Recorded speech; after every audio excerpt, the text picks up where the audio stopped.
Traffic police से उलझना पड़ा एक नौजवान को महंगा।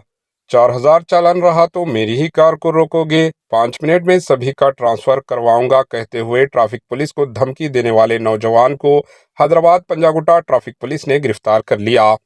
गचिबौली से ताल्लुक रखने वाला आरिफ पर केस दर्ज करते हुए तहकीकात भी शुरू कर दी गई। ताज कृष्णा से गुजरने वाला आरिफ कार को ट्रैफिक पुलिस ने रोक लिया और उसका चालान चेक किया, जिस पर 4,000 के चालानात पेंडिंग रहने पर पुलिस ने पेंडिंग चालान अदा करने के लिए आरिफ से कहा, लेकिन आरिफ ने बरहमी के आलम में पुलिस से कहा कि सिर्फ 4,000 के चालान के लिए मेरी ही कार को रोकोगे, अगर मैं चाहूं तो सभी का 5 मिनट में ट्रांसफर करवाऊंगा कहते हुए ट्रैफिक पुलिस से नौजवान बरस पड़ा, जिस पर पुलिस ने उसे गिरफ्तार कर लिया और केस दर्ज कर लिया।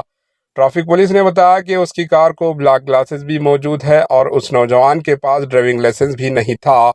पुलिस ने कार के टायर्स को लॉक कर दिया और चालान अदा करने के लिए कहा। पुलिस ने बहस करने पर केस दर्ज करते हुए नौजवान को गिरफ्तार कर लिया। Bureau report, AHN news.